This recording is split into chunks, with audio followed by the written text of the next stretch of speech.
Stick. Stick. Stick. Twist.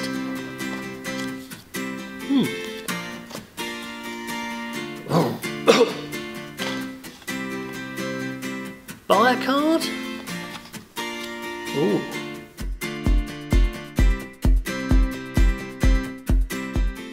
Hi guys, welcome back. So it's the round 5 preview, everything to play for. The first game is kicking off is the Italy-France game, which actually is quite a lot to play for those two nations, but nothing to do with the actual championship.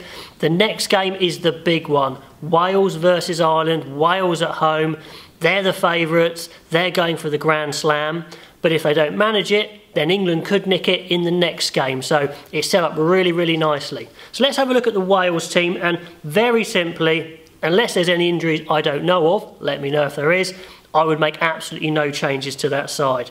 They're very together, they're very motivated, and I hope actually the roof is closed for this game and the atmosphere is just electric. Welsh fans have got a bit of animosity against the Irish, so have the players. Probably not as much as against the English, but there's definitely no love lost there.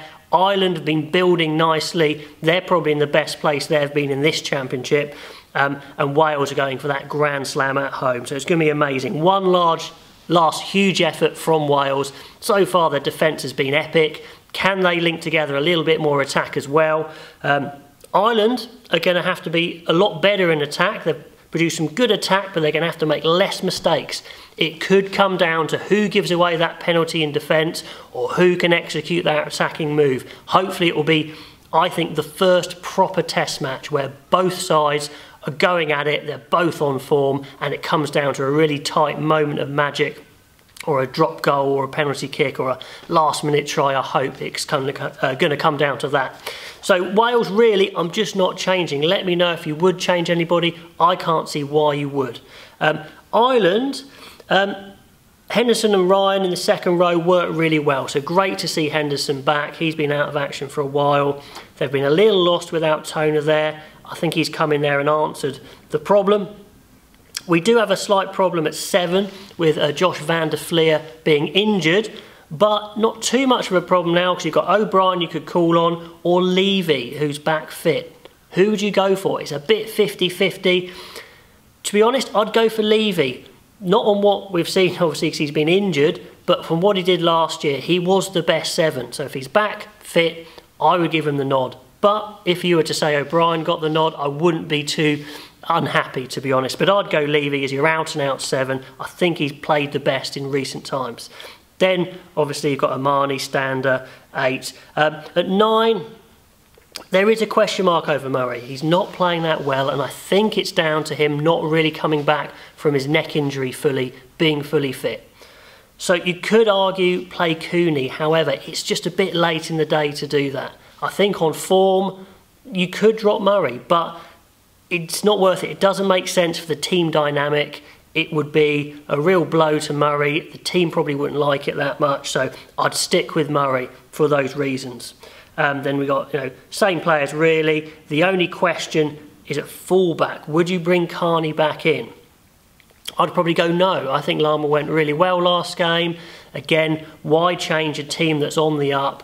He's incredibly dangerous. I think they're going to need some of that magic against Wales because the Welsh defence is so good. I think they're probably going to need guys like Malama to do something special to win that game. So for those reasons, he's in. But anyway, Wales are the favourites for that game. No matter what they say, I think, Robin McBride was on saying Ireland are the best team in the world. They're trying to turn the tables back and make Ireland the favourites so they can be underdogs at home. But no, Wales are favourites, even though it's close. So, great game, look forward to that. Then we've got the England-Scotland game. England at home, and there is definite needle between these teams. You've all heard of the Ryan Wilson incident where there was pushing and shoving in the tunnel. He's a spiky character and a half. It's probably a good thing for both sides he's not playing because it might just descend into a bit of a brawl, and I don't think that would really help either side. But anyway, England, what would I change about them? well, I would bring Shields, sorry, I would take Shields out and put Wilson back in. Shields played well, it was against Italy, but it was good, he played well, but all the big performances and the big games have come from Wilson, so I think it would be really harsh to leave him out. They might leave him out on basis of line-out, Launchbury not being quite as athletic as Laws or Itoje, so they may think they need Shields there for the line-out, but on pure ability and performance, I think you go Wilson. Little question mark in the centres, what do you do? Obviously, Tio and Tuolangi played quite well together last game, but again, it was against Italy, and I didn't see the magic there that I could see from a Tuolangi and Slade. So I played Tuolangi and Slade. I like Tuolangi getting into 13 channels in attack at some point, and you can change that around, that's not a problem. But in defence, I prefer Slade there at 13 in defence. I think he will help his outside backs, especially Joe Thokanasiga, if he's going to play, which I would absolutely play him. Thokanasiga does need some help on his positioning, and I think playing Slade at 13 could help that for sure. But anyway, as is, apart from on the bench, Robson is out injured, which is a shame or ill. Spencer comes in instead of Kerr. I think Kerr has picked up an injury actually. So again, so unlucky for Kerr in this championship. It's literally a blowout for him. I think he would have come back in. But it's worth looking at Spencer. I do like Spencer. He could well be the number 3 instead of Robson. So quite a big chance for him actually. So finally, as per the intro, I think Scotland need to twist. They need to make some changes. Now was very poor around the pitch, terribly off the pace. He's got to drop out of the starting 15, Bergen in. That's an easy one. In the second row, I've had plenty of comments saying, look, you should drop Johnny Gray. He's not playing up to his best. He's not on form. Gilchrist is playing well. So fine, I'm going to go for it. I'm going to go for Gilchrist and Toulis in the second row. I don't think there's a lot to choose between the 3. But anyway, let's mix it up. Back row, Watson is fit. However, I'll come back to Watson. I'm going to leave the back row as is, Bradbury, Ritchie, Strauss. I'm going to leave Price and Russell as is. In the centres, I'm going to drop Horn. I don't think Horn's played well enough. And I'm going to put Watson in. Yep, I'm going to put Watson in, the flanker in at 12. It's a massive left field decision.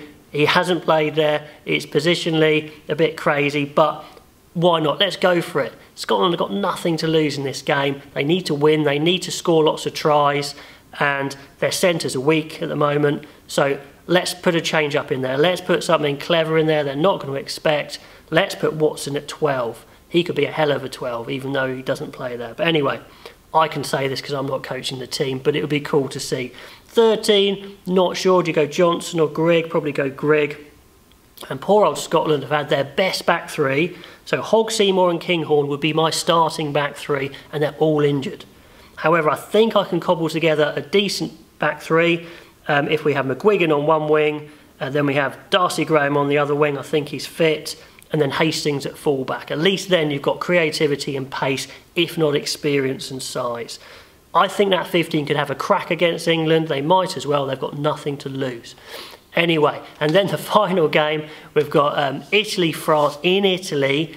And what a game for Italy. Italy have actually played to their ability. You know, yes, they've been losing and losing badly, but France have been playing well below their ability. They're incredibly in a bad place mentally. What a chance for Italy to beat them. I don't think they will, to be honest, because we know France can raise their game when the back's against the wall, and surely they can't perform as badly as they did last game. But anyway, that actually makes that final game, or the first game, very interesting. Let me know your thoughts on the final round. Until then, I will see you later.